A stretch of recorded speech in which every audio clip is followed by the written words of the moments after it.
जय हिंद, जय भारत, जय उत्तराखंड, जय जवान, जय किसान, जय संविधान, जय नागरिक शक्ति, जय युवा शक्ति, जय मातृशक्ति।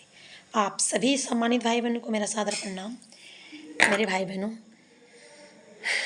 अभी अभी एक बेहद ही दर्दनाक पीड़ादायक खबर आ रही है कि लेह लद्दाख में हमारे 2 जवानों के गाड़ी के ऊपर एक चट्टान गिरा, जिसमें हमारे 2 जवानों की दर्दनाक शहीद होने की खबर मिल रही है, जो कि बहुत ही ज़्यादा दुखद और पीड़ादायक है। हम भगवान से प्रार्थना करते हैं कि हमारे वीर शहीद जवानों के आत्मा को शांति प्रदान करें, उन्हें अपने श्री चरणों में स्थान दें और उनके परिवार वालों को यह बेहद ही दुखद और दर्दनाक पीड़ा सहने की शक्ति दें।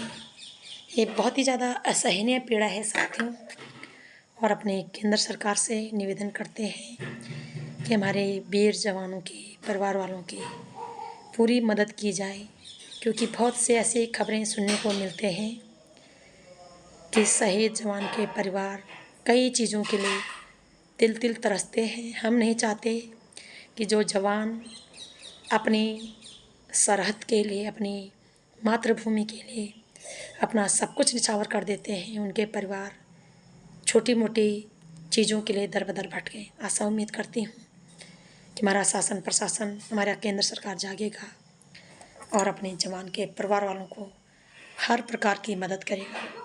क्या कहें साथियों, निःशब्द हूँ और पीड़ा है। लगातार इस प्रकार की घटनाएं सुनने को मिल रही हैं।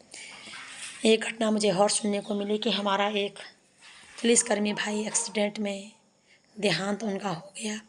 एक और घटना मुझे सुनने को मिली कि यूपी में एक महिला कांस्टेबल की डेड बॉडी मिली, उनके साथ भी कुछ अनहोनी होने का आशंका जताई जा रही है। मैं बेहद ही ज़्यादा शॉक्ड हूँ, डिसअपॉइंटेड हूँ, और क्या मैं बोलूँ साथियों, निःशब्द हूँ कि एक वर्दीधारी के साथ इस प्रकार का प्रकरण कैसे हो सकता है। यूपी की यह खबर है कि महिला कांस्टेबल की ड्यूटी बोला एक मंदिर में लगी थी और वह वहाँ नहीं पहुँची। जब जांच पड़ताल किया तो 4 दिन के बाद उनकी लाश मिली।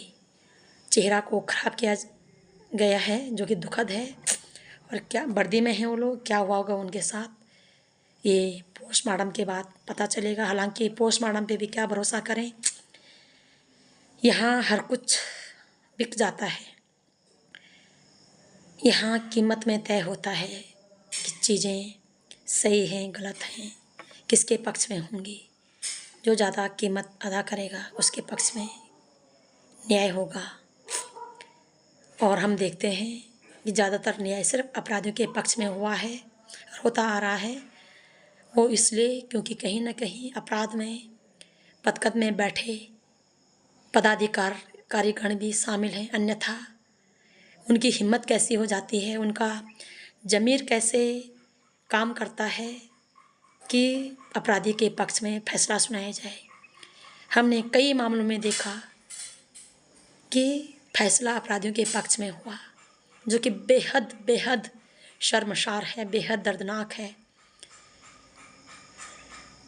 देश की सरकारों को अपराध होने से दिक्कत नहीं है, अपराध के खिलाफ आवाज़ उठाने से दिक्कत है। यदि अपराध होने से दिक्कत होता तो अपराध होता ही नहीं ना सर। मेरा मानना है यदि हमारे शासन प्रशासन को, हमारी सरकारों को किसी भी अपराध से पीड़ा होती तो वो कभी अपराध होने ही नहीं देते। वो चाहे अपराध किसी भी प्रकार का हो, वो अपराध धोखाधड़ी का हो, बलात्कार का हो, हत्या का हो, भ्रूण हत्या का हो, दहेज प्रथा का हो, आतंकवादी हमला का हो, छुआछूत का हो, भेदभाव का हो, नशीली पदार्थों का हो, या किसी भी प्रकार का भू माफिया, खनन माफिया, अनेक अनेक प्रकार का जो क्राइम होता है उसका हो। शासन प्रशासन मुस्तैद होता, इन तमाम आपराधिक मामलों का उन्हें चिंता होती, उन्हें पीड़ा होती, उन्होंने जिम्मेदारी समझी होती, तो देश प्रदेश में कभी भी किसी भी प्रकार का अपराध नहीं होता। यह बात जनता को भी समझनी चाहिए कि आपके द्वारा चुने गए नेता आपकी फिक्र नहीं करते। आप पूछिए उनसे कि आप हमारी फिक्र क्यों नहीं करते। और देश के सभी राज्य सरकारों, जनप्रतिनिधियों, केंद्र सरकार, सभी मंत्रालयों, सभी विभागों, सभी जनप्रतिनिधियों से कहना चाहूँगी, नेतृत्व श्रेय लेने का नाम नहीं होता। नेतृत्व जिम्मेदारी निभाने का नाम होता है। नेतृत्व अपनी जनता के प्रति जवाबदेही तय करने का नाम होता है। यदि श्रेय नेता लेंगे, वर्तमान या भूतकाल के सरकारें लेंगे, तत्कालीन सरकारें लेंगे, तो जिम्मेदारी कौन लेगा? हम कह देना चाहते हैं, यदि अच्छे काम का श्रेय वर्तमान या तत्कालीन सरकारें लेते हैं, चाहे भाजपा सरकार ले या कांग्रेस सरकार ले, तो राज्य और देश में होने वाले क्राइम की जिम्मेदारी भी आपकी ही बनती है। क्राइम की जिम्मेदारी भी लें, वो भी आपकी जिम्मेदारी है। वो जिम्मेदारी चाइना, पाकिस्तान, अफ़गानिस्तान या अदर कंट्री की नहीं है। प्रदेश या देश में होने वाले हर, यदि अच्छे काम की श्रेय आपका है, तो बुरे काम की जिम्मेदारी भी आपकी है। बुरे काम की जिम्मेदारी लें और जनता को न्याय दें, सुरक्षा दें, उन्हें उनके हिस्से का मूलभूत आवश्यकताएं दें, उनके मौलिक अधिकारों के जीवन और भविष्य की रक्षा करें। हम आपसे हाथ जोड़कर निवेदन करते हैं। इसीलिए जनता ने आपको चुना है। आशा उम्मीद करती हूँ कि मेरे देश प्रदेश के सभी जनप्रतिनिधि अपनी जनता के प्रति जागरूक होंगे, अपने अंतरतम को झंझोड़ेंगे, सोचेंगे, विचारेंगे और अपने अंतरात्मा की आवाज़ सुनेंगे कि आखिर आपके होते हुए आपकी जनता की इस प्रकार की दुर्दशा क्यों है। आप अपनी जिम्मेदारी क्यों नहीं निभा रहे हो। जिम्मेदारी निभाने के लिए हम क्या करें कि जो आप अपनी जिम्मेदारी निभाएं। आशा उम्मीद करती हूँ कि ज़रूर आपका मन ज़मीर जिंदा होगा। आपकी आत्माएं आपको कोसेंगी, आपको पूछेंगी कि आप जिस काम के लिए पदकद में बिठाए गए हो, चुने गए हो, उस काम को कीजिएगा। अखबारों की सुर्खी बनना, जनता को गुमराह करने की कोई आवश्यकता नहीं है। जो आपकी ड्यूटी है वो ड्यूटी करें। यदि आप चाहें तो रातों रात आप हर प्रॉब्लम को सॉल्व कर सकते हो। LUC से पीड़ित नागरिकों का पैसा उन्हें सम्मान सहित दे सकते हो, लेकिन नहीं, आपको तो सिर्फ भ्रष्ट नीति करनी है, आपको तो तानाशाही करनी है। और अब आप अपनी भ्रष्ट नीति को ही राजनीति समझ बैठे हो। आपकी जानकारी के लिए बता दूं, ये राजनीति नहीं, ये क्रूर नीति है, ये भ्रष्ट नीति है, ये तानाशाह है। और हम ये तानाशाह नहीं सहेंगे। हम इस तानाशाह के खिलाफ लड़ाई लड़ेंगे, आवाज़ उठाएंगे। अपने लोगों को सबसे पहले भ्रष्ट तंत्र, क्रूर नेताओं से मुक्त करेंगे। सारा क्राइम हमारे शासन प्रशासन में बैठे नुमाइंदों की वजह से होता है। सारा क्राइम हमारे केंद्र सरकार, राज्य सरकार में बैठे जनप्रतिनिधियों की वजह से होता है।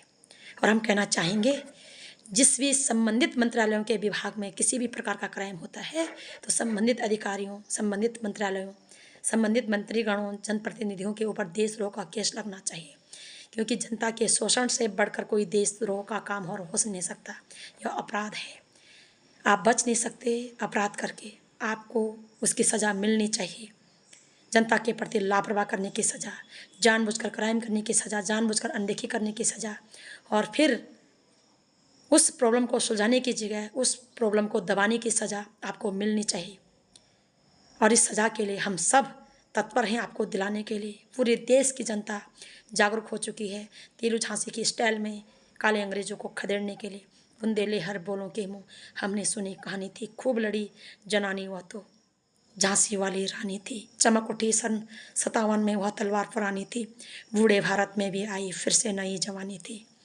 गुमी हुई आज़ादी की कीमत हम सब ने पहचानी थी।